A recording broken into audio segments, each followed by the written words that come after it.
What if I told you that every economics textbook in American universities today teaches you the exact opposite of how the economy actually works?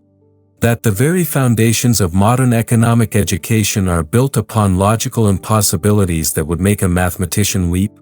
For decades, I have watched as universities transformed economics from a rigorous science into political propaganda, teaching students that government intervention creates prosperity while ignoring the iron laws of human action that govern all economic phenomena.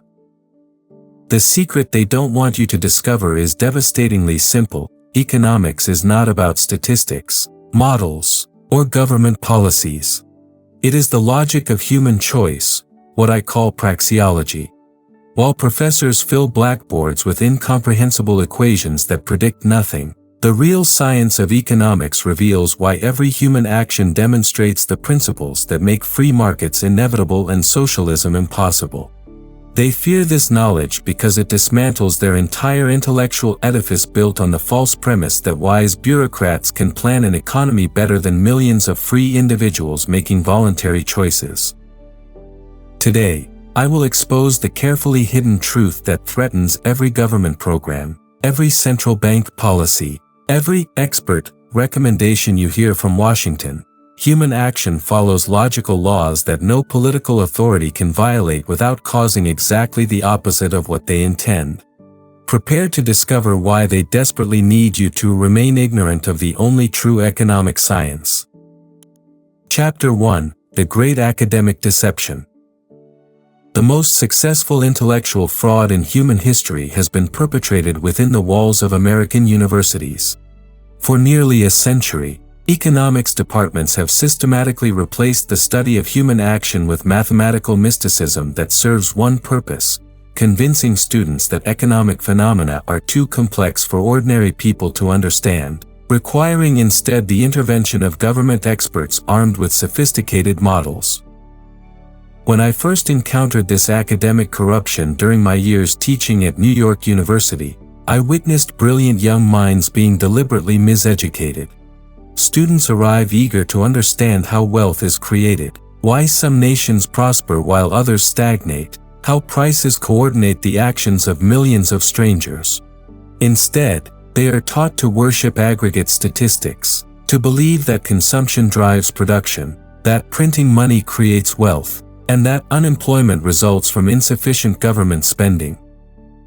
This is not mere error, it is systematic inversion of economic reality. The professors teaching this nonsense know perfectly well that their equations cannot predict next week's stock prices, much less guide a complex economy. Yet they persist because their salaries depend on government funding, their prestige flows from proximity to political power, and their entire academic structure would collapse if students learned that economics is actually simple, logical, and accessible to anyone willing to think clearly about human action. The hidden truth is that real economics requires no mathematics beyond basic arithmetic, no statistics beyond simple observation, no models beyond logical reasoning about how humans choose between alternatives. Every person who has ever traded something for something else, saved money for future use, or chosen to work rather than remain idle has demonstrated more genuine economic knowledge than entire university departments armed with their incomprehensible equations. They fear you learning that economic law is as certain as the law of gravity, not because we can measure it precisely, but because it flows from the undeniable fact that humans act purposefully to improve their condition. This logical foundation makes their entire academic apparatus not just unnecessary, but actively harmful to understanding how the economy actually works. Chapter 2: The Praxeological Foundation They Hide. Universities conceal the most important discovery in the history of social science, the logical structure of human action that makes economics a true science, not mere opinion. Praxeology, the logic of human action, reveals that economic laws are not statistical correlations but logical necessities that flow from the undeniable fact that humans act purposefully. Consider the simple act of you choosing to watch this video. You demonstrate several economic principles simultaneously.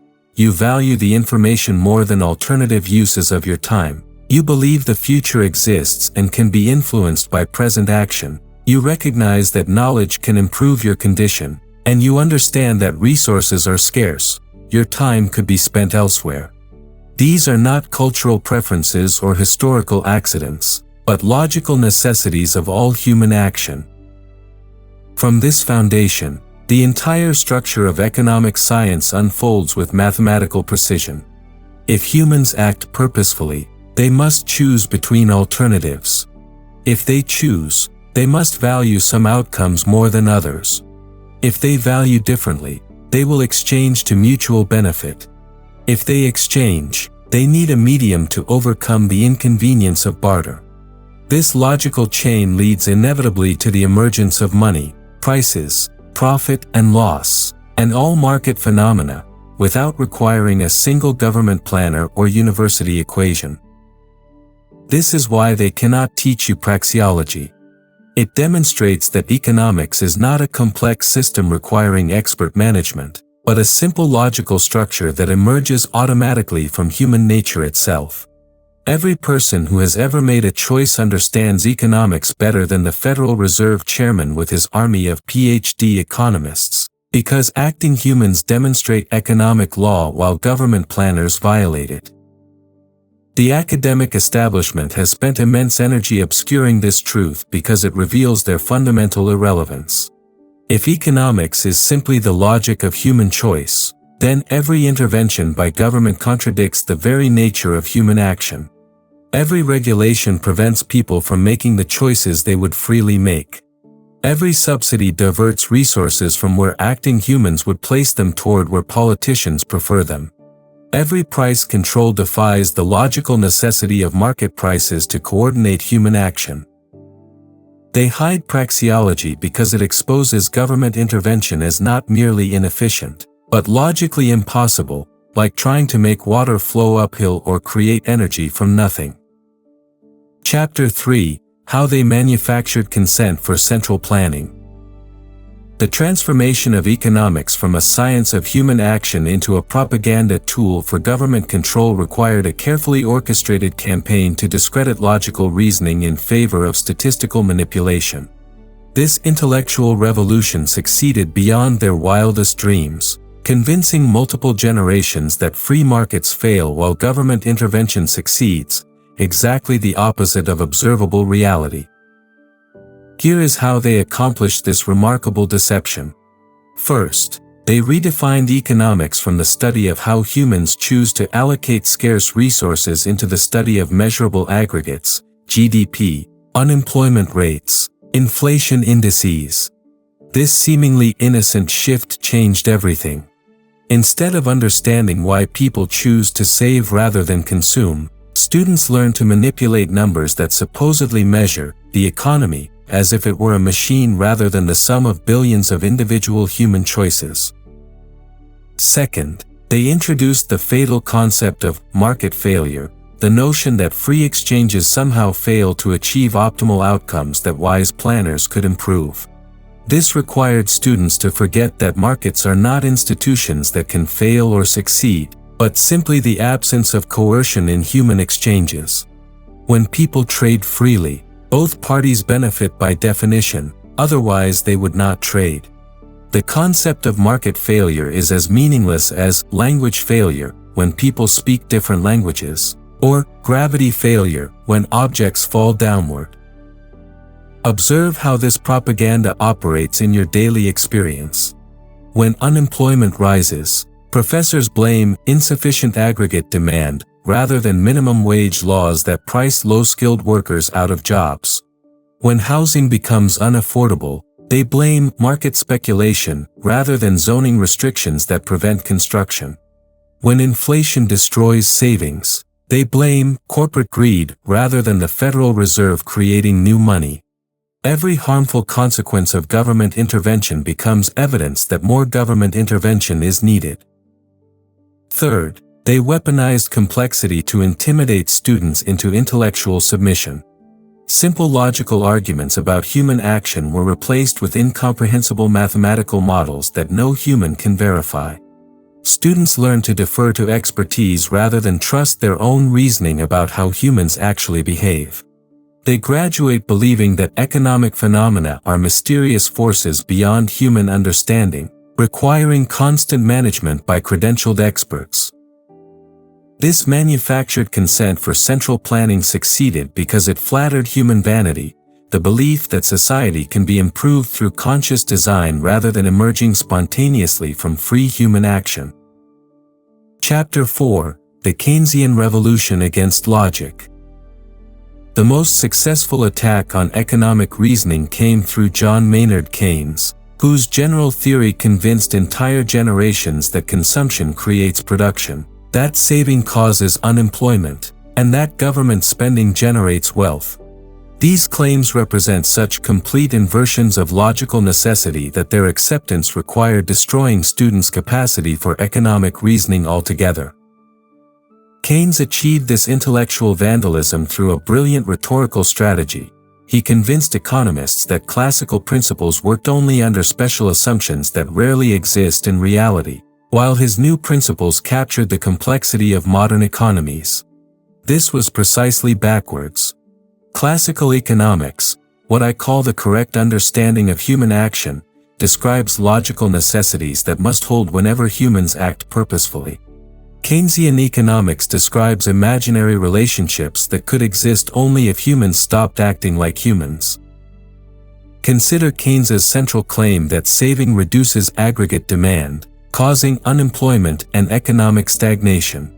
This requires believing that when people choose to defer consumption, they somehow destroy their desire for future goods. But humans save precisely because they want to consume in the future, either by purchasing more expensive items later or by consuming during retirement. Every act of saving represents demand shifted to the future, not demand destroyed. The truth Keynes obscured is that saving makes investment possible. When Americans save money rather than consuming immediately, those funds become available for entrepreneurs to borrow for productive projects, new factories, research and development, expanded capacity. The temporary reduction in current consumption creates the resources necessary for increasing future production. This is how economies grow, through the voluntary sacrifice of present consumption to enable greater future consumption. Universities embraced Keynesian theory because it provided intellectual justification for exactly what governments wanted to do anyway: spend money they did not have on projects that served political rather than economic purposes. Instead of the painful discipline of balancing budgets and allowing market forces to allocate resources efficiently, Keynesian economics promised that government spending could solve any economic problem. The practical results speak for themselves. Before Keynesian policies became dominant in the 1930s, American recessions were typically sharp but brief, lasting months rather than years. Markets cleared quickly because prices and wages adjusted to bring supply and demand into balance. Since the Federal Reserve began following Keynesian prescriptions, recessions last longer, unemployment remains elevated for years, and each recovery requires ever larger doses of government intervention to achieve weaker results. This pattern reveals the fundamental flaw in Keynesian reasoning. It treats economic symptoms as causes and causes as symptoms. Unemployment results from government interference with wage formation, not insufficient spending. Inflation results from excessive money creation, not excessive demand. Recessions result from malinvestment caused by interest rate manipulation, not insufficient aggregate demand. Chapter 5: The Money Illusion That Funds Their Deception. Perhaps no economic deception has been more successful than convincing Americans that money is whatever the government declares it to be, rather than a market phenomenon that emerges spontaneously from the needs of human exchange. This monetary illusion enables every other government intervention by providing seemingly unlimited resources for programs that would be obviously unaffordable under sound money. Universities teach students that money is merely a convenient tool created by government to facilitate exchange, like a public utility or highway system. This fundamental misunderstanding obscures the most important economic institution in modern society. Money did not emerge from government decree but from the voluntary choices of countless individuals seeking to overcome the limitations of barter. Throughout history, markets selected gold and silver as money not because kings commanded it, but because these metals best satisfied the requirements that any money must meet: durability, divisibility, portability, and recognizability. Observe how this deception operates in your daily life. When you work for dollars, you accept them not because you value green pieces of paper, but because you expect others to accept them in exchange for goods and services you actually want. This expectation depends entirely on confidence that dollars will maintain their purchasing power over time. Yet the Federal Reserve can create unlimited new dollars instantly, diluting the value of every dollar you have earned and saved.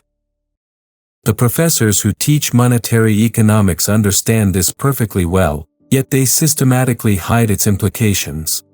They discuss monetary policy as if creating new money were a neutral technical operation, like adjusting traffic light timing or calibrating scientific instruments. They never mention that every new dollar created reduces the purchasing power of existing dollars, transferring wealth from savers to borrowers, from workers to government, from prudent families to speculative financial institutions. This is why sound money poses such a threat to the entire apparatus of government control. Under a gold standard, government spending was limited by gold reserves or the willingness of citizens to pay higher taxes. Politicians could not simply print money to fund vote-buying programs or foreign military adventures. They faced the same constraint as every family and business: expenses could not exceed income indefinitely without facing bankruptcy. The abandonment of sound money in 1971 removed this constraint entirely. Since then, federal spending has exploded, financial bubbles have become routine, and inequality has increased dramatically, not because of free market capitalism, but because of monetary manipulation that benefits those closest to the money creation process while harming everyone else.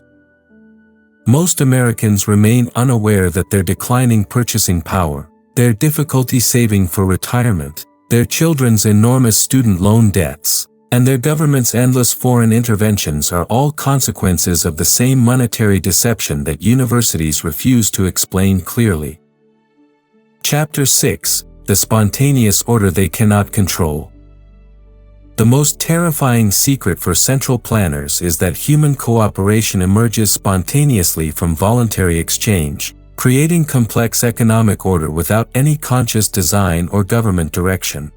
This spontaneous order represents the greatest threat to their entire worldview because it demonstrates that society not only can function without their management, it functions far better without it. Consider the seemingly miraculous coordination required to deliver a simple cup of coffee to your local cafe.